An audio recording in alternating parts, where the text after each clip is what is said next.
if you fail to plan, you plan to fail.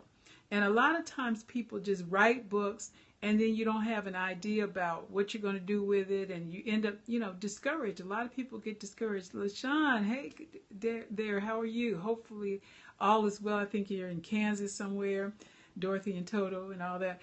Yes. Okay, so you got to have a plan for your book. So today I want to talk about a little bit about helping you get a plan that's going to help you to prosper in how you put your book out there and when you put your book out there. So the first thing, let's get going, and you can take notes if you want to, but the first thing when it comes to having a book is you got to write a book that people want to read. Okay, now I know that sounds pretty simple and pretty like, okay, duh, but not really. A lot of people write books that are more for them than the people that are out there who would read it. You write a book because it's your experience, it's your way of having therapy and all that stuff. Guess what? Your story might be a blessing to the people in your church that you testify to, but people out there in the marketplace need to be inspired to pick up and read your book, to buy your book. And if you have a book and the topic and the concept of it, you share it with a friend and you ask that friend, listen, would you buy this book? And they're very honest with you. Get one of your honest friends, not somebody who's just going to tell you what you want to hear. Okay, because a lot of us have books that are in the garage, in the storage area, because we wrote books that nobody wants to read. Okay, what is your passion? That's something that you can sell. You can sell passion, and your passion and your purpose has to be married to somebody else's passion and purpose. Okay, if it's something that people need and they're passionate about, then they will read your book. But if it's not something, if it's all about you and what you went through and how you felt and what your kids said and your people in your church did, it's not going to be a blessing to anybody but those people in your circle, and you probably won't sell it past family reunion, and sometimes your family won't even buy it. Okay, let me just be real with it. Okay, so what you want to write about is something that other people want to read about. Okay, so do the research. There's topics out there that are trending. Okay, everything is trending now. So go and do the research and find out what is selling. And if your passion and your purpose aligns with stuff that's selling, there it is. It's a bullseye. Okay, but if it doesn't align with it, and this is something that is it's kind of obtuse, it's not really fitting in with what other people are doing right now in the marketplace, you might want to wait. Okay, so what are you passionate about? Food is a big thing now. There are foodies, and there's all kinds of stuff that's out there that relates to food. And you might be one of those people who is able to write something about food. Hey, Tyrus, haven't seen you in a month of Sundays. Okay, so if it's deliverance ministry, singing, preaching, whatever it is, raising kids, music, whatever your passion is, go and look at the topics that intersect your passion, that people are reading about, topics that are trending now, that are out there that people want to read about. That's number one. Write a book that people want to read. Okay? Number two, define your audience. Okay? Who is your audience? Who is your target? You ought to be able to define your target. And if you say, well, my book is going to be for everybody, everybody's going to want to read my book. Guess what? If your book is for everybody, it's for nobody. Okay? You cannot write a book that everybody wants to read. There's no book that everybody is interested in. Okay? I know as popular as Harry Potter books are, I don't want to read a Harry Potter book. Okay? I'm just going to be honest and keeping it real. Everybody does not want to read every book that's out there. Now you've got to find the niche. So if your book's is for children, if you got a book for seniors, if you got a book for people who are facing diabetes, people who need to lose weight, people who need to gain weight, people who want to put on makeup right, whatever that target is, you've got to define your target. Okay? And so how do you find out what's popular? You go to Amazon, okay, and find out what's selling. And there are lists of books that are selling, the top selling books. Those are the lists you want to go and Google and research, okay? Okay, so back to this. Number two, Finding your target audience. How do you know if it's your target? If it's reachable by you, okay? Not if it's reachable by somebody else, but can you write for your target? Can you hit your target? Okay? So if you don't have a link to your target, you have to wait and develop a link to your target. Okay, so how many people are following you on Facebook, on social media, on Twitter? Those are the people that are your immediate target, and you need to start doing some Facebook lives. You need to do some periscopes. You need to just start writing some posts and see how many people respond. You'll find that people will respond, and they will help you to shape your writing and to shape your subject matter and to shape what they actually want to read about. Okay, so it's not that difficult, and you got somebody who's listening to you, somebody who wants to hear from you, and as you're developing that, then it helps you to shape your book content. Okay, number 3, identify your writing goals. Why are you writing? Okay, are you writing from a selfless place or a selfish place? Okay, if it's about you, it's not going to work. Okay, and I just want to be, and I want to be real with you. You've got to write a book that's going to encourage other people, that's going to inspire people, that's going to give them information, that's going to educate them. It's got to be a book that other people want to gain something from. Not only do they want it, but they need it. Okay, so like I saw a book about homeschooling. There are a lot of people who are homeschooling, and you may have a great way that you've strategically done it successfully with your kids that other people can learn from. Okay, so identify your writing goals and make sure your writing goals are clear for you to start writing. If they're not clear to you, guess what? Other people are going to be confused. I have seen some people write a book that started one place and started meandering and going through mazes and stuff, and by the end of the book, you were like, wonder what they were trying to write about. Okay, it's like a good message, a good sermon. It has to go someplace. It has to have a goal, and it has to hit the target. Okay, so identify your writing goals. Number 4, check out the competition. That's right. Go and figure out what other people are doing in the same space where you want to be. That's right. And if you feel like there's nobody who's written a book like mine, guess what? Nobody wants that. Okay? So somebody is doing something in the space that you want to be in. Okay? So check out the competition and go to Barnes and Nobles and buy other books that are like yours. Yeah, download other books that are like the book that you want to write. And guess what? Then you need to read it cover to cover, as the old folks say, kiver to kiver, and you need to critique it and see what the similarities are for your book, as well as the differences. How will your book be different? How will your book be better? How will your book deliver some information that's not in the other books that are like yours? Okay, so the competition is always good to learn from and good to grow from and good to kind of sharpen you.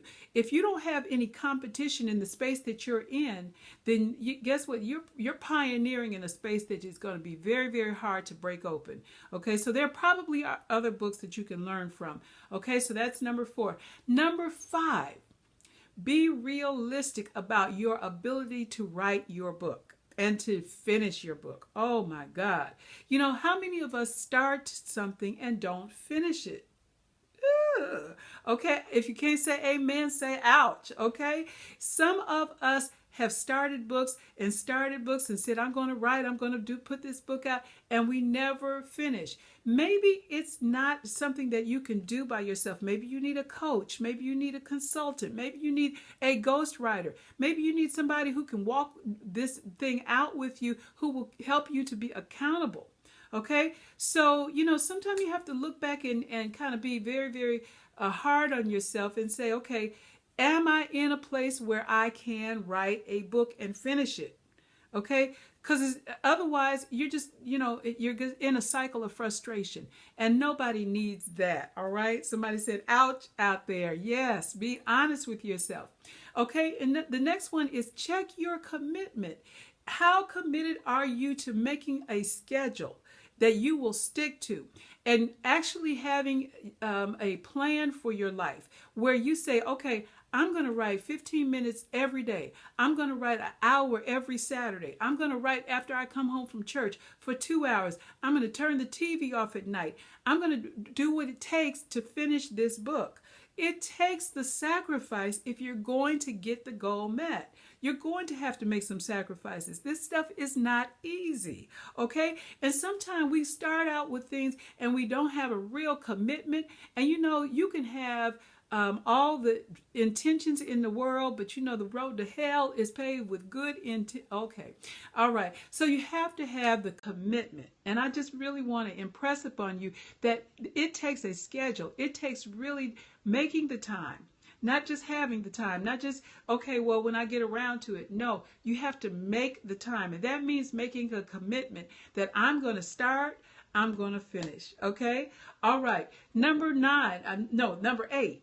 Okay, the vision of your book is not just for you to write a book. Your book has to have a plan. So writing the vision for your book means having a plan. And I teach this in the seminars that I do, the online seminars that I do, and the webinars that I do. You have to have a specific plan for your book. And your plan for your book includes your chapters. It includes all of the elements that are in your chapters. It includes not only your chapters, but what is your book, your bio, your picture, your cover, all of those things, those elements that go into making a real book. Those things are very, very important. And if you don't have a vision and a plan for your book, you're just going to be swimming around and you probably won't finish it. And some of you on this feed right now have not finished your book because you don't have a plan. And like I told you before, if you don't plan the work, you cannot work the plan. Okay? So you have to have a plan that works. Okay? Writing the vision for your book is not just writing your book, but it is a business plan for your book. And that's important. If you go to my site, TeresaHairston.com, let me get my book so that you can know how to spell my name, TeresaHairston.com, and there are videos on there that talk about how to have a blueprint for your book and a plan for your book, okay? Okay, so that's it. Number 9, count the cost. Yes, count the cost. The Bible says count the cost before you build the house. That means in the book writing business, honey, you got to have the budget in place. Okay, so a lot of times we start writing a book and it's very romantic, but how about there's no great romance without finance? Hello. All right, so how much does it cost for you to print your book? How much time will it cost you, literally in your schedule, for you to do your book? Count the cost. Yes. How will you market your book? Will you do ads on Facebook? Even if it's $20, that's something that you'll have to budget. What about internet marketing? Some of the marketing vehicles that are out here. How are you going to do a database? There are actually software programs out here for marketing books, as well as for writing books. Do you need to purchase a software program? Do you need to hire a coach, a consultant, somebody who can help you get your book down the road and finished? Do you need to hire a designer to design your cover? Do you need to hire a photographer to take your picture and to make a great cover? All of those things are items on your budget, and that makes the book come out right. Okay, so you want a professional book. What about a proofreader? What about an editor? All of these things are so important. So counting the cost is so important, okay? So I want you to make sure that you have a comprehensive understanding of how to make money. And number 10, and this is so, so important, I want you to never give up. Okay? Don't quit. Quitters never win and winners never quit. So if you have a book inside your heart, don't quit. Don't get discouraged. Don't get distracted. And a lot of times, we let things distract us from our purpose. And some of you have a book that is going to bless people. It's going to change lives. It's going to get people out of the hole that they're in, out of the pit that they're in, and get them into a greater place in life. And you have gotten so discouraged and so distracted that you've been devastated, and literally you've been blocked from completing your book in your mind, in your spirit. And I want to speak to you today that it's time to get up from that place that you've been. It's time to move from where you've been to where you're supposed to be. Now, you know what I say all the time, move from your comfort zone into your power zone. Okay, your power zone is your safety zone because that's where God is. And that's where his purpose will be manifest in your life. Okay, so I want you to get up from where you are. And if you've got a book inside you, go back and review this video, and I'm going to be putting it on my site. Go sign up for the freebies on my site, TeresaHairston.com. Buy my book, support somebody else, because what you make happen for somebody else will happen for you. That's right. This is the latest one, Wisdom for Everyday Life. And listen, let me tell you something. If you've got a book inside you, don't let this year go by without making a plan to do your book and get started. If you just start with the introduction to your book, if you start with the outline for your book, do something, okay? God did not invest that in you for you to do nothing with it, okay? Thank you for the testimony. My book is good. Are there any questions before I get off? Any comments? You guys are the best. In fact, I love to read your comments with you guys. Thank you for the claps. Thank you for the hearts. Thank you for all of that. Yes, you guys are the best. So listen, have a great day. And I'll be back, hopefully, God willing, I'll be back tomorrow to give you some more stuff. All right, God bless.